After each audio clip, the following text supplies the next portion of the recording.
Hey everybody, welcome to another episode of Rob's World of Boxing. Let's get it. Alright, let's get into this fight card I want to talk about.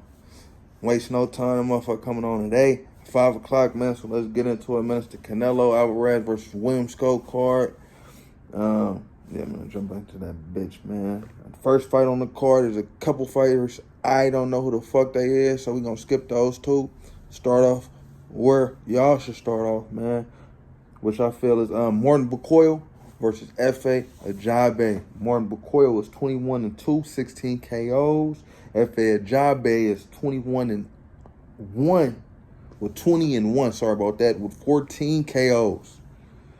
All right, this is gonna be a hell of a fight, man. Both of them dudes is big boys. Pause, man. They big as hell in there. Pause.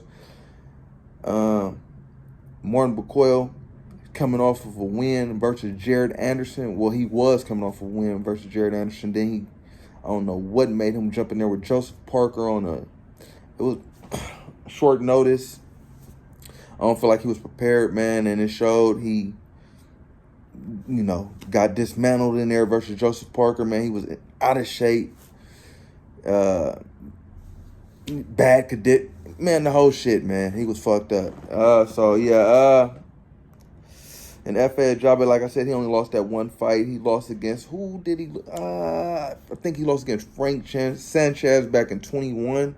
Sanchez was a technically sound boxer, man. And at that time, Efe just didn't have the skills to, overcome, what Frank was throwing at him. But since then, he has improved on his skills a lot. It's going to be a hell of a fight. Quick prediction. I'll say somebody going to sleep though in front of all them people, guaranteed. I say a 9th round KO win for Efe Ajabe, man. Just because I've seen him be prepared way more than I've seen Martin Bukoyo be prepared. I've never seen Efe Ajabe come to a fight, and lose because of his conditioning, So I feel like just that factor alone, his hard work, his willingness to work hard, his conditioning, and his desire to be great. I feel like that should give him the extra inch and, give him that KO win versus Martin Bukoyo, man.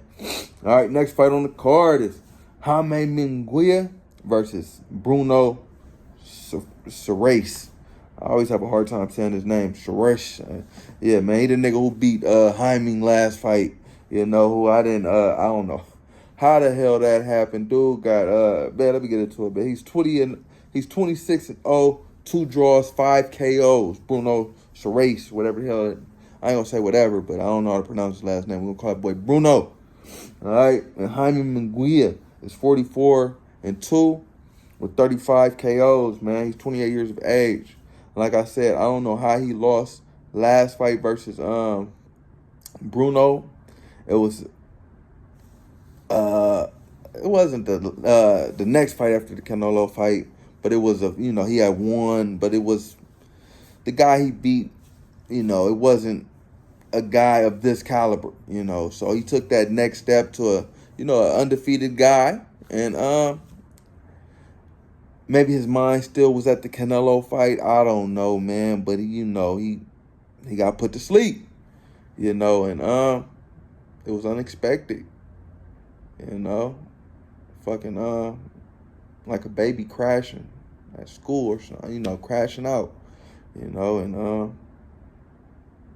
when it's not nap time. But yeah, I'll say a quick prediction. I'll say a unanimous decision win for Jaime Munguia, getting back to his winning ways, staying tremendously safe in there, and pulling out a win. All right, next fight I want to talk about is a title fight. It's at cruiserweight. Cruiserweight is anything between 176 to 200 pounds, if you didn't know. Also, if you didn't know, the Jaime Munguia fight is going to be at super middleweight. Super middleweight is 168 pounds, which is also going to be the weight that the main event is going to take place at. And the opening card I talk about, well, not the opening, but the one that you should start with is a heavyweight contest. All right, let's get into this one. It's Badou Jack versus Narir McKelligan. All right, Badou Jack is 28-3, 3 draws, 17 KOs. Narir McKelligan is 27-2, 12 KOs. I never heard of Najir McKelligan. Well, I never heard of the guy. I never heard of him. So yeah, I know I'm butchering his name. I'm butchering a couple names in here. Him and Bruno, but I never heard of these guys, man. Make me know y'all name, man, and pronounce that shit right, man. Put some respect on that shit. But yeah, Badou Jack.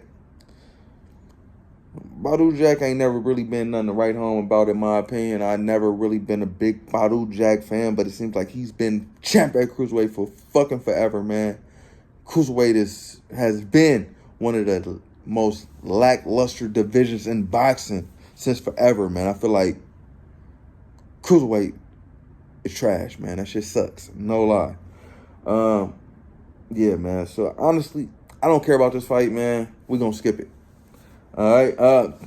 I say a win for Badou Jack, though. The main event is going to be Canelo Alvarez versus William Scull, man. William Scull is 23-0, 9 KOs, and he is the IBF champion. He's from Cuba. Never heard of William Scull in my life. I'm not going to lie. I'm a big boxing fan, man. We all know Canelo Alvarez, his accolades. We ain't even got to go into it, man. It's fucking Canelo. Yeah, man, but this was a tune-up fight. This is a tune-up fight for the Bud fight in September, which I feel like it's a good idea. I never seen William Scull, but he has a Cuban style, and I feel like, all Cubans, I've never seen them, but all Cuban boxers have a style of hit and not get hit. They have tremendous footwork in there, tremendous head work. They're very technically sound boxers. So I feel like that's a great tune-up fight in preparation for Terrence Crawford, who he's a knockout artist, but he's not going to be a knockout artist in there with you. He's going to use his feet, and he's going to try to move around that ring, i.e. Floyd Mayweather, how he beat you. So I feel like that's a good tune-up fight to, get a gauge of that style and see, how to prepare for it. Well, this is a preparation for that style. And I feel like that's all it is. Like I said, I haven't seen William Scull, but there's a reason.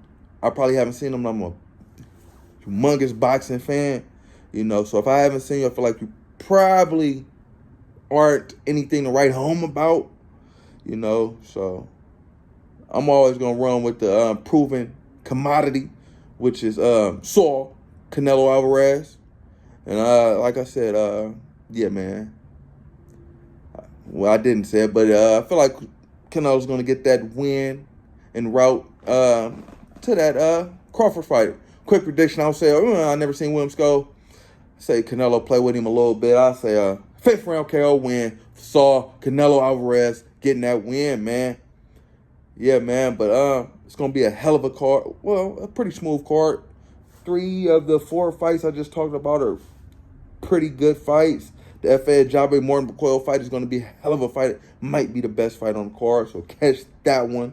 The Jaime Munguia versus Bruno fight is a rematch, so those are always, interesting. And, you can't go wrong with Canelo.